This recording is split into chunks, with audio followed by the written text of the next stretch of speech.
Hello, welcome back to another fantasy football video. I hope everybody's doing fantastically well, enjoying the Euros action. Today, we'll be looking ahead to match day 3, specifically kind of how the team's lining up. I've hit that wildcard button, so today I'm just going to be discussing my thoughts behind the kind of changes that I have made.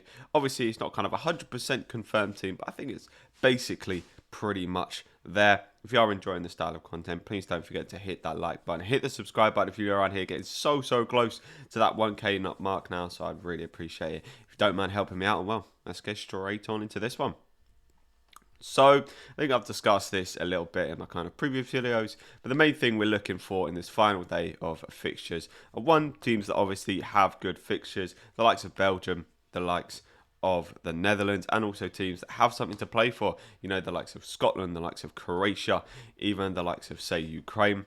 All teams that still have something to play for, and those players tend to be ones that perform well. So firstly, taking a look at the front three, I think for me the first player that has to go in there, he's been playing very well this tournament, and that's the Ukrainian Yarmolenko. Him, and I'm just going to straight away recover Yarmolenko. Him and Yarmolenko going forward for Ukraine are the kind of main threats. Malinovsky, obviously, unfortunately for Malinovsky owners, did end up missing a penalty, and I just don't think that he kind of provides as much attacking threat as the likes of Yarmolenko and Yarmolenko do in terms of the rest of the attackers. I think one of them is basically, for me, going to be taken up by an Italian striker. Whichever Italian striker does end up playing is the one I will pick. Obviously, we can see which Italian striker is going to play for the final match day. So I'm going to lob in Immobile, but it could easily go and be Belotti, or even the other guy they've got here is Raspadori. So whoever plays for Italy will be going into my team after we see the lineups. In terms of the final attacker, I'm actually tempted, after kind of having discussions with a few people, to take a little bit of a punt and go for the Netherlands, but not go for Depay, to go for Marlon, who, you know, he grabbed an assist to Dumfries in the last game that they played, I think, against North Macedonia. It's a fantastic opportunity for the Netherlands to rotate. The fact that he comes in at 6 million as well means that I'm kind of more, I like the punt a little bit more, you know, because it's a cheap punt. If he doesn't play, it's not the end of the world. He still might come on off the bench. But if I say go with Depay and he doesn't play, that's kind of 10 million that I've wasted on a player that doesn't play. And I do think that there'll be a fair amount of rotation in that squad, so I can see Marlon getting in there and hopefully against North Macedonia scoring a couple of goals. Then in terms of the midfield, obviously, as I said, I'm looking for that kind of combination of good fixture and has something to play for. And I think Ivan Perisic definitely fits into that bracket. They're not completely safe yet, or they're actually nowhere near safe. They got a draw against the Czech Republic, and then they go into their final game against Scotland. Scotland also getting a draw against England. So both teams very much with something to play for. Whichever side wins that game will most likely be going through to the next round of Euro 2020.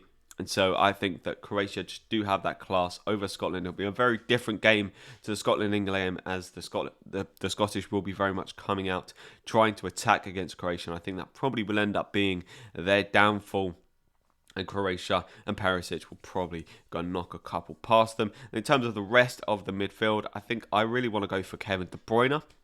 Just because, you know, he needs the minutes. Obviously, we saw him play 45 minutes in the Denmark game and just came on and completely changed the game. So I think, having seen that, he will most likely start in this Finland game. And if he does start, I think he's going to absolutely smash it. So KDB, just, yeah, a bit of a no-brainer in there for me. Obviously, there is a chance he may not play. But if I was going to go for the two, as I want to go for at least one of them out of De Bruyne and Lukaku, I think De Bruyne is definitely the one for me personally to go for. Then in terms of the fourth midfielder, I think it's just going to be another Italian boy. Now I'm going to lob in Berardi, whoever ends up playing, whether it be Chiesa, whether it be Insigne, whether it be Bernardeschi, whichever one of those guys ends up playing will be the one in my spots, in my team even. So the Italian players, and I'll put in Spinazzola there, the Italian players here, Immobile, Berardi and Spinazzola, those three are effectively just placeholders for whichever Italian players end up playing. And in terms of the rest of the defence, I'm thinking about going, a little bit punty with a couple of them, or one specifically, and that is the Swiss international Rodriguez. Now, as I said earlier, I'm looking for teams that have something to play for. Turkey have looked very, very poor so far in this tournament. They've not scored a goal. They've not scored a goal yet. And I can see Switzerland potentially keeping a clean sheet. Rodriguez is actually on penalties as well for Switzerland and does look all right for attacking returns. So I think, the potential of getting a clean sheet against Turkey and also the attacking potential that Rodriguez has means that I think he will be going into my team. In terms of that third defender spot, I'm going to be going with an Englishman, John Stones, so nearly grabbing a goal against Scotland off the post. It was so very close.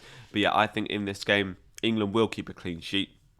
If they keep a clean sheet, then they are 100% guaranteed through to the next round. And because they only have 4 points, which should get you through to the next round, but isn't actually 100% guaranteed to, I do think we'll see a pretty strong side out from England with John Stones and Tyrone Mings at the back. Now, in terms of goalkeeper, I think the first goalkeeper that I'm actually going to go for is going to be the Russian goalkeeper, Safonov.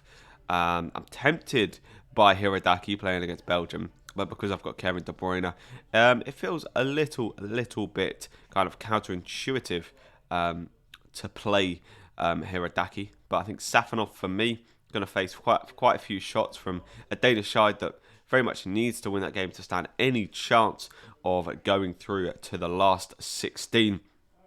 And yeah, I think the Safonov could be a decent option.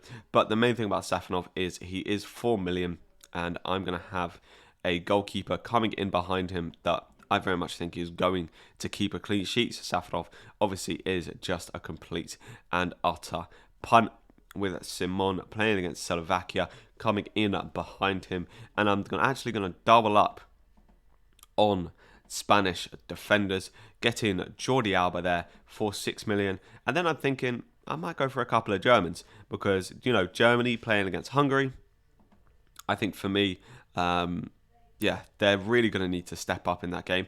Obviously, we'll wait and see today how they do against Portugal. They actually looked okay. They looked all right against France. They lost, but considering they were playing France, that game was probably one of the most entertaining games just because of how slick all the passes were. It was very crisp football. And I think against kind of Hungary, even against Portugal, they stand a much better chance. But I do think this will be a game that still Germany are looking to win. So I think Gosens, for me, playing on that left-hand side, getting down that wing is a good option. And then a little bit of a punty kind of player for me is going to be Toni Kroos, the man on the set pieces. I think he's going to have a much more kind of advanced role in this game, picking up that kind of more of a number 10 spot, slipping the ball through to the attackers than he did in the kind of French game when he was playing very, very deep. So I think Toni Kroos for me is the kind of German punt in for that last day, and a player that I think will definitely be playing. So yeah, I hope you have enjoyed this quick little look ahead to match day 3. That's kind of how the team currently is looking to line up. I can't really see myself changing that too much, to be honest with you. A couple of nice little picks in there as well. But if you have enjoyed this video, please don't forget to hit that like button. Hit the subscribe button if you're new around here. Let me know down in the comments your thoughts ahead of match day 3, and I will catch you in the next one. See ya.